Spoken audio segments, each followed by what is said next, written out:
and I lead the Community Resilience and Disaster Response Program at the U.S. Chamber of Commerce Foundation, and understand you had an amazing presentation yesterday. I heard bits and pieces about it last week, and fascinated by some of the work that the Resilient team is doing down there. And so hopefully today's presentation will be helpful in providing you some of the business continuity tools that we've created at the foundation, and other outlets and resources that may be useful moving forward.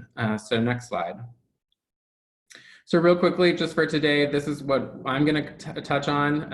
As Kelly mentioned, please do put questions in the chat box throughout. If it's a quick question related to one of the slides, I may answer on the fly, or happy to go in deeper at the end with the facilitated conversation with Bo. But really, what I'm going to talk about is this all hazards approach to business continuity planning. I know that we have all been living through a global pandemic, but also a record number of disasters and so forth. And we really think about business continuity as addressing all of those issues, and not one-off based on the type of event. So we'll go to the next slide. So it may seem like an odd topic for the U.S. Chamber Foundation to be engaged in, but we've been working on community resilience and disaster response since 2003. And during that time, we have seen too many businesses struggle after being hit by a disaster. And we truly believe that the stronger and more resilient business is, the stronger that the community is, and the more quickly the community can recover after an event. And so you can see here some of the impacts if businesses fail due to a disaster. It really drastically impacts the economic strength of this community. And I just want to say kudos to the South Tampa Chamber for hosting this week-long event. There are not many chambers across the country who put such a focus on resiliency. And so I'm really, really proud to be partnering with you all on this week of events, and great that you're really prioritizing this for your community. Next slide. So I think the problem is, and I think you probably heard about this yesterday, is that we know that disasters are going to happen. We just don't know if it will actually happen or that it will happen to us. Just recently, we saw Hurricane Laura hit Louisiana, and as part of one of the services that we have, which is a disaster help desk for business, where we provide counseling services to businesses pre and post disaster, and I can share more information about that at the end. We had a couple call into the help desk, and they had two businesses in Lake Charles, one a shrimping business and one a fish market. Both businesses were impacted. They lost one of their shrimping boats and then also had physical damage to their storefront. And then on top of that, it also flooded their home. So these disasters do happen, and when they do, they really uproot your life. I'm sure that some examples were shared yesterday from Hurricane Michael in Florida and other disasters. This is sadly nothing new to you all based in Florida, but I think even though the reality is they happen, and they happen to businesses, too often we think that they're not going to happen to us, which I think can go to the next slide. So sadly also, which I'm sure was touched on yesterday, is we currently have historic number of named storms this year, increased wildfires in Colorado. And these disasters are only getting worse with extreme weather and climate change. And they're also becoming more costly. As you can see here, in the last 20 years, almost $1 billion disasters. And these are only increasing. Obviously, Hurricane Michael was one of those examples, as well as Irma. Next slide. What I like about this map is it also shows the geographic diversity of billion-dollar disasters. Now, this is just last year, so there was not one for Florida, but from flooding to hail to tornadoes, everywhere in the country is susceptible to disasters. And one of the points that I'll get to later is that the disaster doesn't have to happen in your geography for it to interrupt your business. If it interrupts any business along your supply chain, it can have drastic effects on you. And not only are we seeing the increase in number, but we're also seeing freak disasters like the derecho that went through the Midwest in Iowa and Illinois this year. And all of this on top of a global pandemic. Next slide. So as I mentioned, we see these disasters happening every day. You can't even turn on the nightly news right now without hearing about some disaster, whether it's in the Gulf Coast or the wildfires. But still, businesses and individuals are not preparing. You can go to the next slide. And so this is why the Chamber Foundation has really prioritized this as one of our core missions for the Community Resilience and Business or Disaster Response program within the foundation. Research that we found in 2017 showed that 65% of businesses with 500 employees or less have no plan in place to deal with a natural disaster.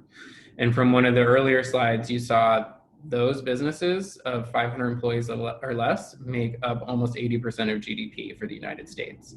So if those businesses are not prepared and are hit by a disaster, can be drastic to the economy.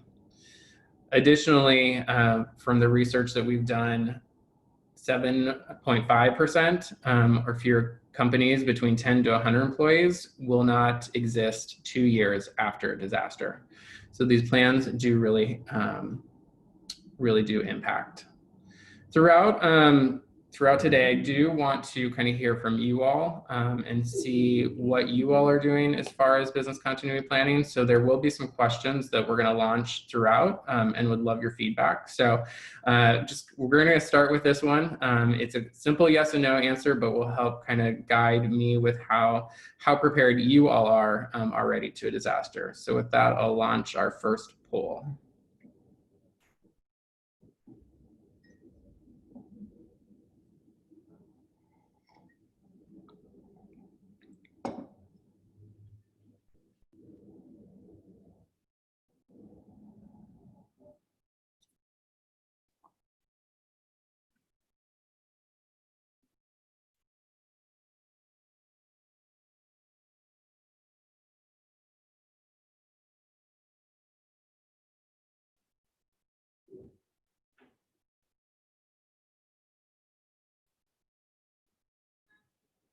All right.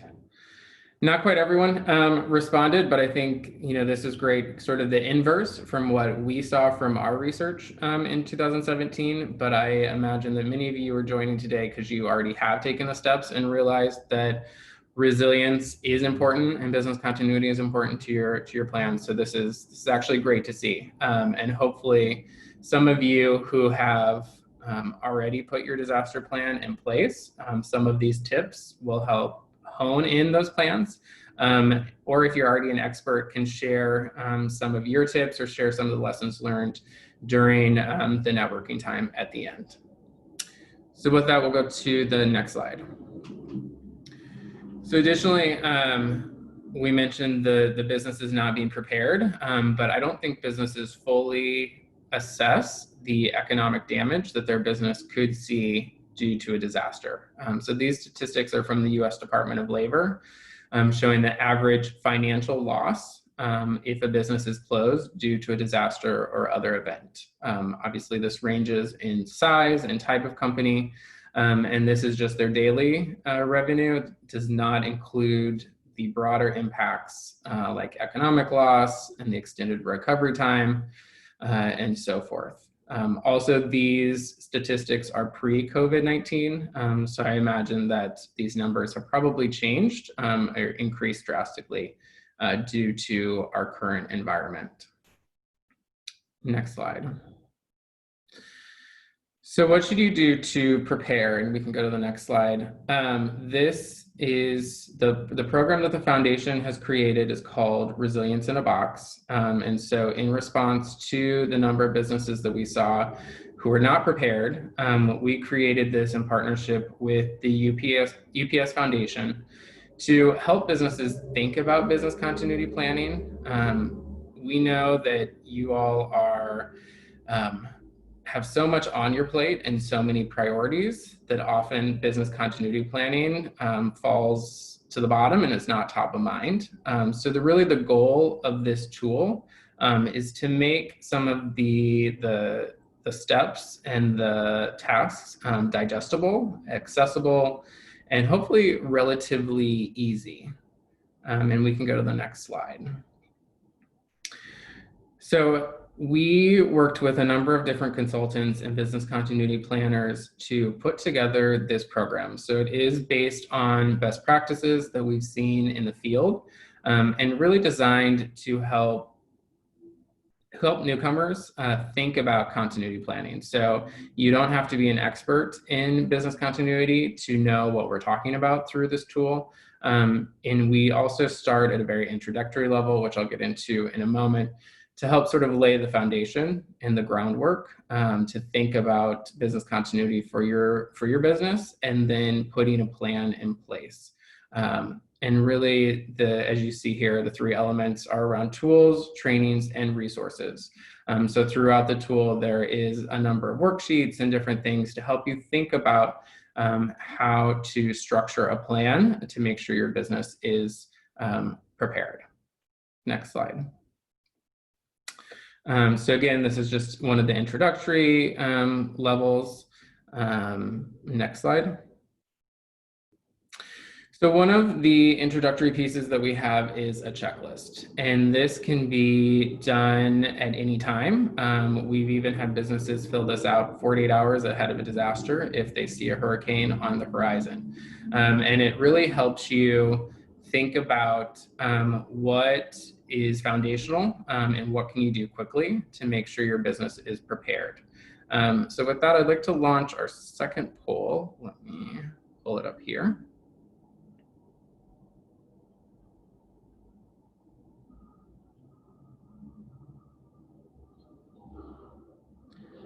So just take a couple minutes. These are a sample of the questions that are part of the checklist.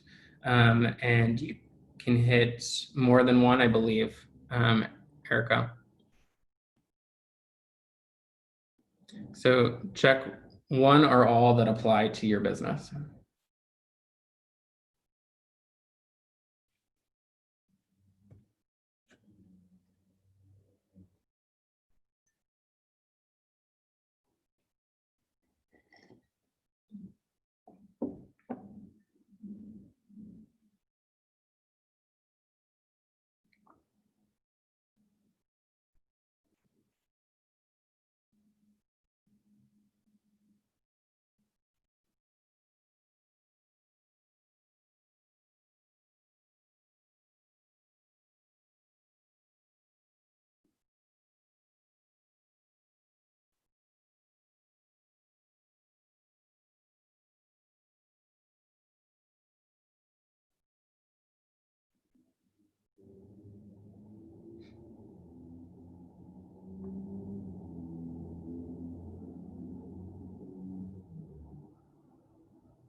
All right. So here are the poll results, and one of the reasons we did the checklist, and you can actually take a quiz on our website that's a little bit more in-depth, and at the end you actually receive your preparedness score. And so I think the quiz is very helpful in not only introducing these concepts to business owners, but also seeing where your vulnerabilities lie and where you are already prepared. And so I think it's great to see some of the work that you all are already doing, especially the encouraging employees to be prepared at home, thinking about all hazards, and safeguarding against your equipment and facilities, which are all great. So we'll go to the next slide. So as I mentioned, it's, the checklist is a self-assessment. It's the entry point that we use to introduce people to business continuity planning and help you with your preparedness score. And next slide.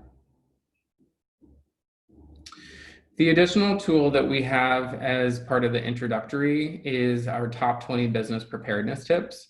Again, this is something that can be reviewed pretty quickly or early. So if you do have no plan in place and there is a disaster on the horizon, this is also very useful to go through and think about how you're fortifying or mitigating against the risk that is impending for your business.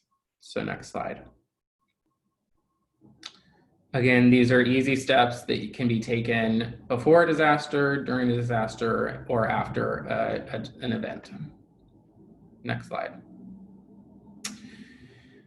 So once you've gone through the top 20 tips, as well as the checklist, we have the 101 workbook, which can be downloaded and completed. Right now it's a fillable PDF with different worksheets, but really helps you think through the steps that are needed to put a disaster plan into place.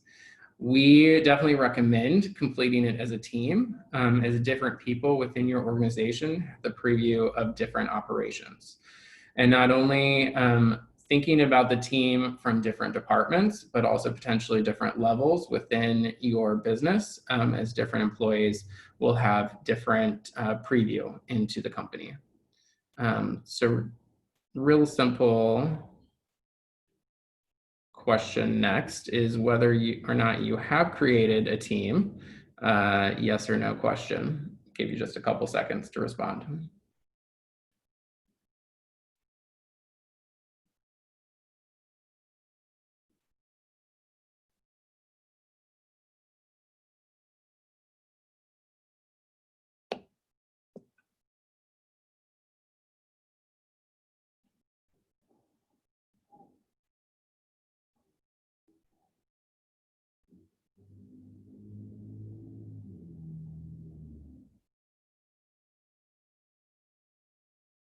All right. So again, great to see that many of you are already prepared and do have a team in place to support your continuity planning. And as we'll get into in a little bit, obviously your people are your key critical asset. And so the more engaged your employees are, the better prepared that your whole company will be, and also individually at home. So with that, we can go to the next slide. So the workbook is divided into 6 sections, which you'll see in a minute, which outlines the 6 critical business assets. Also through the workbook, we help the business owner understand their risks and how to think about their risks based on their different critical business assets, as well as the different type of events that could occur. Obviously, depending on the type of business, whether you're a consulting firm, your greatest risk may be the data that you use and your employees, but have negligible risk when it comes to your inventory or your manufacturing. Very vice versa compared to other types of companies. So next slide.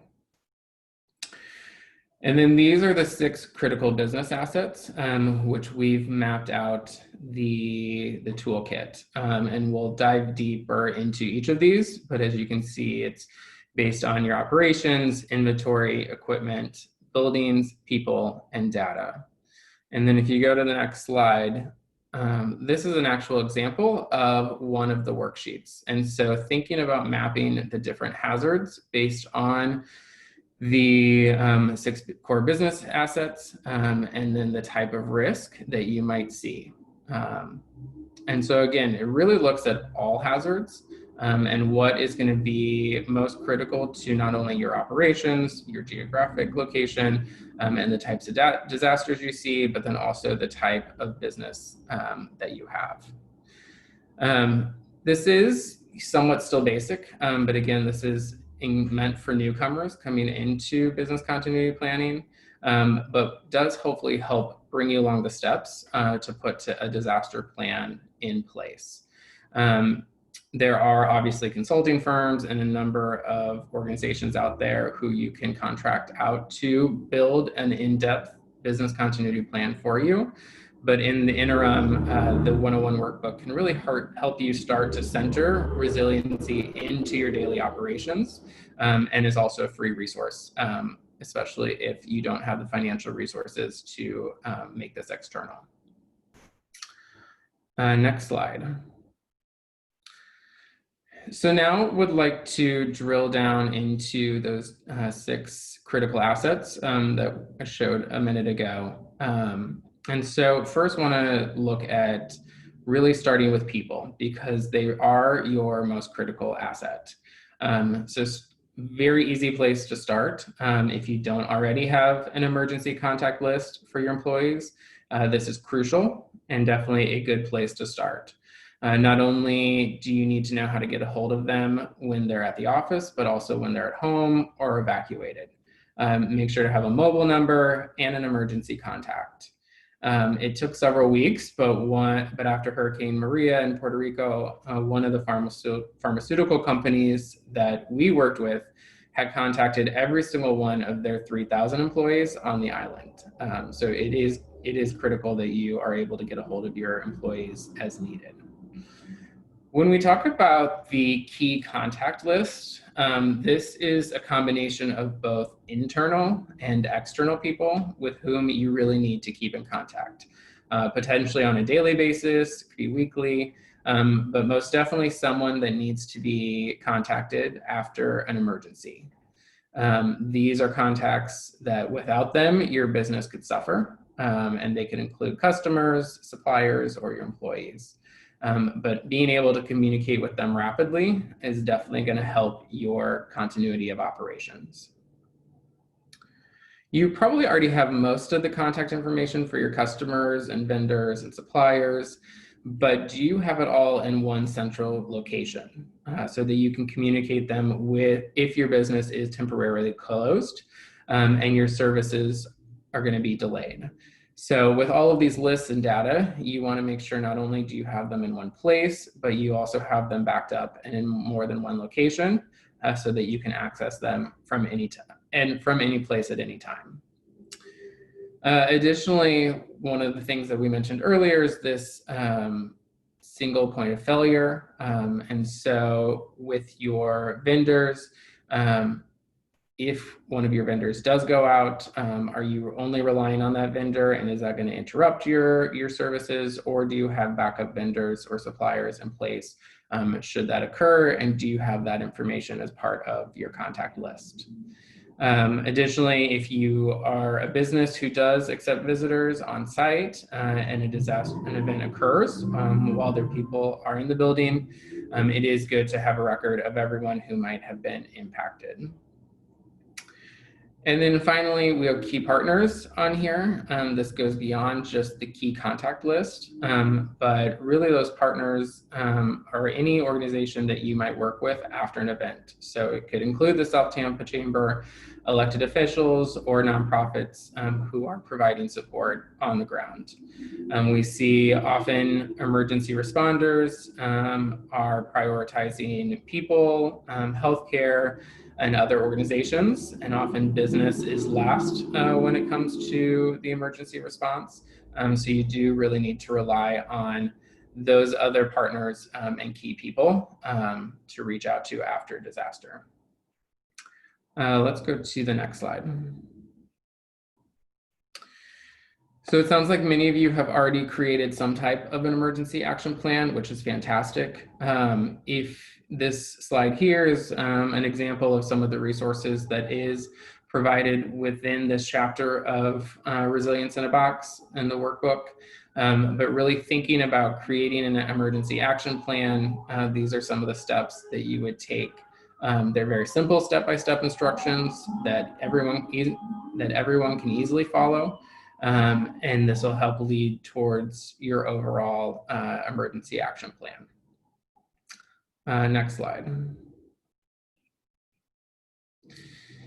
So this was one of the questions on the earlier poll, and great to see again that so many of you are already practicing this, but not only are you putting the emergency action plan in place, but you're also training your employees and creating an education program for those staff. If you don't have an emergency action plan in place, there are a number of other resources beyond the Resilience in a Box tool, but resources through the Red Cross, ready.gov, and then also the Florida Disaster.biz are also great resources to consult when thinking about trainings for your employees. Also, you need to make sure that you're exercising the trainings on a regular basis, updating them annually as needed, and then also encouraging your employees to take these procedures at home, so beyond just the office. When preparedness begins at the office, it does often trickle into the home, and a prepared employee is also a present employee. And if an employee is too concerned about the impacts of a disaster at their home and to their loved ones, they're not going to be giving their full time or self at the office. So hopefully the preparation that you do at the office will trickle into their home. The last piece on here is also the employee assistance funds. Some businesses will set up a program that if an employee is impacted by a disaster or a hardship, there are funds in place to support those employees. These can come in a number of different ways. Oftentimes, it is best that those funds be administered either through a foundation within the company or an external foundation, because that does remove some of the tax barrier, both for the company and for the employee, and can answer any questions on that as we go along. Next slide. So obviously, I think we all know communication is key, and hopefully, as for those of you who do have your disaster plans in place, part of it is also a communications plan, and that you are communicating with all of your stakeholders, but especially your employees and your key customers. Here are some of the key questions to be thinking about as you're putting together a communications plan.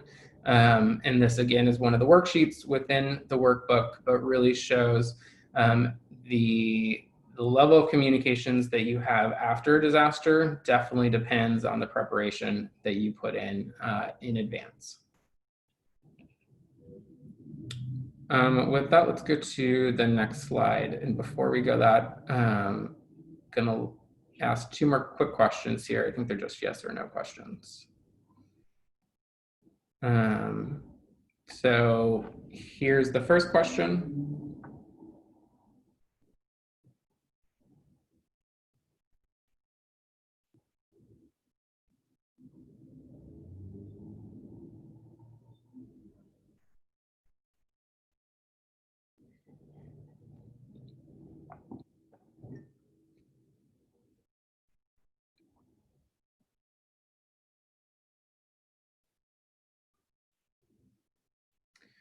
Excellent. So you all are doing great as far as it comes to protecting your data. So I don't think even ask the second question, because I know that you're also going to be hearing a lot around cybersecurity later this week. So not only are you already preparing your data and backing it up, but also you're going to be diving in deeper on that this particular issue coming up. So just real quickly, we'll kind of highlight. Obviously, as you know, your business cannot operate without managing its own data and information, not only from its location, but also externally, and really thinking about the specific data that you need to continue your operations, whether it's your customer history, key documents, your files, whether hard copy or electronic, vital records, etc. Obviously, there can be a cost to protecting your data, but it is so necessary. And you do need to determine what is most important for you to back up for your daily operations. And not only do you have at least one backup of important documents, but also make sure that those backups are being captured on a regular basis. You can often work with your service provider on whether those are backed up every 24 hours, every week, monthly, whatever makes the most sense for your business. And then regardless of what tools or solutions you do choose to back up your data, make sure that you are testing it or performing dry runs regularly. You don't want to wait for a disaster or a cyber attack to see if your information is being stored safely. And then additionally, we encourage a grab and go case that has hard copies of any critical information, whether it's data, your employee contact list, etc. Because there are going to be instances where electricity is out or you don't have access to your data backed up in the cloud. So make sure that you do have that information readily available. And then finally, definitely educate yourself if you have not already on the different types of cyber attacks that can impact your business. And again, I know you're going to get in a little bit deeper into that this week, so I won't go much further there. Next slide. So now getting into your operations, and again, several of you already answered positively to this in the earlier question, but thinking about your operations is really how you manage your day-to-day core functions of your business. And so this may include legal agreements that you have, how you're managing your mission, what revenue looks like, if there are regulations, but really what you're doing to keep your business open. And so as part of your preparedness plan, determining the key documents and information that you might need, both in your to-go kit or also saved in the cloud, so that you can easily and urgently access it after a disaster. And so obviously these are some examples of the items that you'll want to make sure that you have in place. Again, this can also be helpful as you're thinking about the team that you've built and thinking about how to protect your operations, because there's obviously people who manage payroll, who manage facilities, who manage a number of the core operations.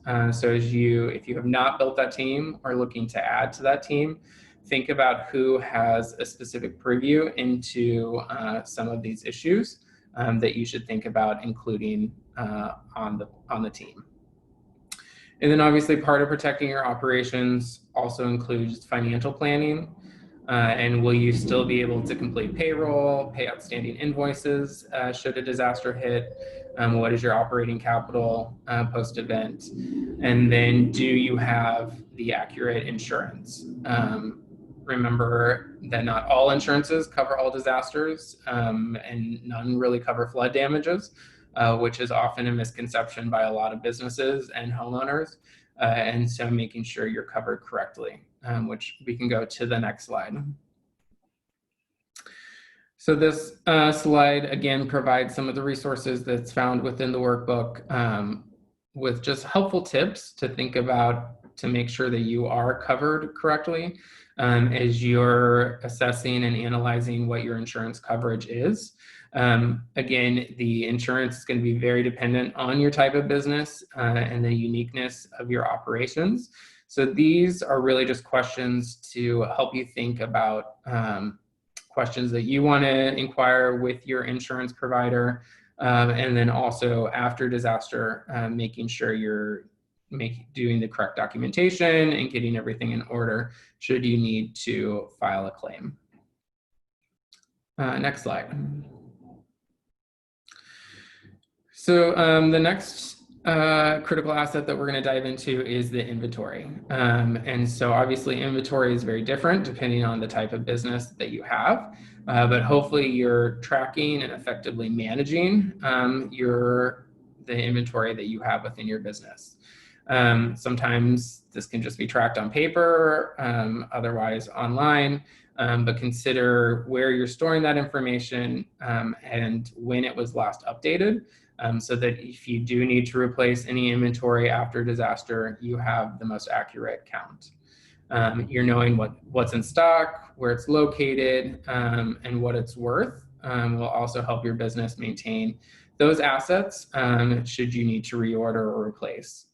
And then besides tracking your own inventory or your own merchandise, also track your software, your hardware, and different tools and equipment that you use for your business.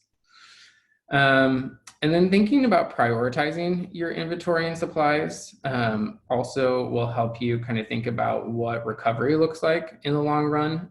Should any of that inventory be destroyed due to a disaster? And then obviously the protecting and mitigating your inventory if your operations are very flood prone or other disasters that could impact your inventory, think about how you're securing that equipment within your operations to make sure you're doing everything you can to mitigate against that. And then we already talked about the single points of failure, but again, this falls under inventory as well. And then emergency supplies. Make sure as part of your disaster plan, you do have emergency supplies on hand should you need to shelter in place at your facility, including water, food, flashlights, anything you would have at your traditional emergency go kit. Next slide. So now getting into equipment, which can be somewhat similar to inventory, but again, depending on your business, depends on the type of equipment you may have. But every business has some type of equipment, even if it's office computers or manufacturing machines, just depending on your type of business. But similar to inventory and operations plans, make sure you have the inventory of what your equipment is so that you can track it if there are damages and you know what you had on hand prior and what needs to be replaced and what may need to be claimed with your insurance. Again, make sure you're prioritizing what your critical equipment is so that if that needs to be replaced, you can do so as quickly as possible, allowing you to reopen as quickly as possible. And then some of your equipment may have warranties or routinely maintained. So if there are any documents that are critical to that, make sure that you have those backed up.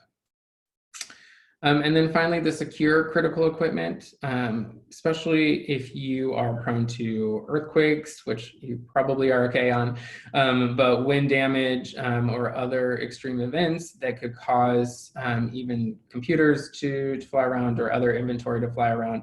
Anything you can do to mitigate against different windstorms or other wind hazards. It not only protects the equipment, but can also protect your people should they be in your building at the time of the disaster. Next slide. So then for the last business asset, we will talk about protecting your building. And again, some of you answered very positively and some of the steps that you are taking, but this one I think, especially looking back at the hazard mapping worksheet that we looked at earlier, if you are reliant on your physical space or structure to run your business, then this is just as critical as your employees to maintain continuity of operations.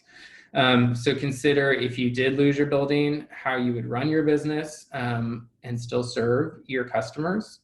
And that can be understanding what is critical from a structural standpoint and doing anything that you can to mitigate and fortify your structure.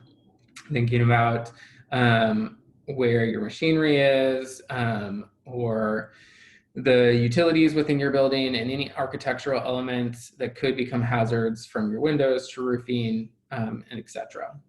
And then if your physical structure is critical to your operations, have you planned ahead?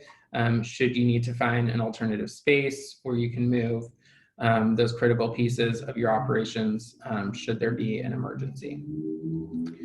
And then when a physical building is closed for any reason by local jurisdiction, the challenge is always when and how and your employees can regain access. And this is up to the local authorities to allow reentry. And so if the area is safe to access, but the concern is around security, you will need to work with your local law enforcement as to who has the authority from your company to cross police barriers and enter the building. Once you are finally allowed into your property, make sure to document everything before trying to do any cleanup. This will be critical as you'll need that documentation for insurance purposes. And make sure that that is not only part of your disaster plan, but then also educated across your employees. Next slide. So that's really going through a lot of the resources, and look forward to conversation shortly. Did want to share these helpful links, which will be in the PowerPoints, which will be shared with all of you after this. But the link to the Resilience in a Box program that we have on the Chamber website, again, it is a free tool that we encourage businesses to use to build out their plan. You all, being a fairly disaster-prone state, has amazing resources within floridadisaster.org and floridadisaster.biz. And if you do not already have relationships with your private sector liaisons or emergency managers within your county and state, would highly recommend making those connections early on. And then one resource that I did not include in here, but will share with the South Tampa team, is our disaster help desk. It is a resource for businesses to call into 24/7, either pre-disaster or post-disaster. If you want to speak to a continuity planner or someone who can help answer questions around disaster preparedness and mitigation. So with that, I think we can go to the next slide, which is my contact information. We are here to serve you as members of the South Tampa Chamber and small business owners, and happy to support in any way that we can. Hopefully, very encouraging to see how much work you all have already done to be prepared. And if there are additional ways we can support you in that journey, we definitely want to do so.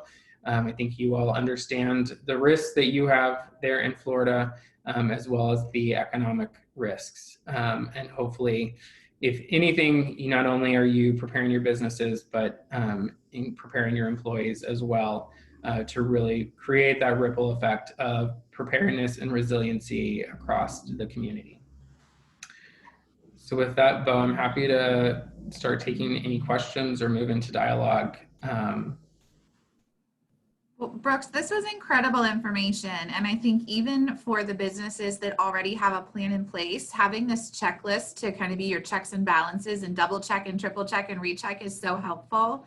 And so first of all, thank you so much to you for being here today, the generosity of your time. And thank you to the U.S. Chamber of Commerce Foundation for all of the work that you all have done to put this together for business owners. So just as a reminder, please feel free to put some questions in your chat. We do have a smaller group today, so we can always also open up the room if people would like to ask questions live. And while we give you just a moment to do that, I want to take a minute just to recognize some of our community partners who helped us to put this week together.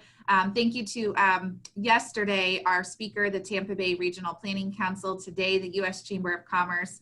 Later on this week, we have the City of Tampa, USF Muma College of Business, and the Tampa Field Office for the FBI. We also have some great community partners who are here with us today from the Plant City, Riverview, and Tampa Bay LGBT Chambers of Commerce. And of course, we all know that events such as these cannot happen without the generosity of our sponsors. And our presenting sponsor for this week's week-long series is the Tampa Hillsborough Expressway Authority.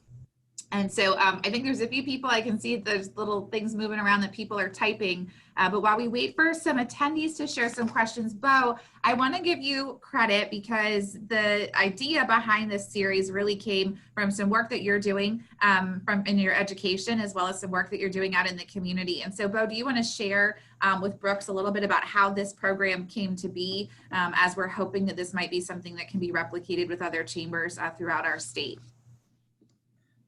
Yeah, of course. So thanks, Kelly, and thanks to our sponsors, and thanks to our community partners for facilitating this very important conversation that I think our business community can, one, benefit from, but also needs to have we've had some form of resilience programming throughout the history of our chamber in one form or another. And we just felt like now is kind of the time to take the step forward and be leaders and hopefully direct some of the efforts of some of our community partners that they're already doing here to hopefully benefit our members, right? I mean, that's what we're here to do. And so, yeah, we're really excited for this. This is the first of what we hope will be many sort of programs on a year-to-year basis on the topic of resilience. And so, yeah, again, y'all, if y'all have any questions, please do feel free to speak up. Brooks is going to only be with us once a year, so while you have them, use them. No, that's great information, Bo, and thank you.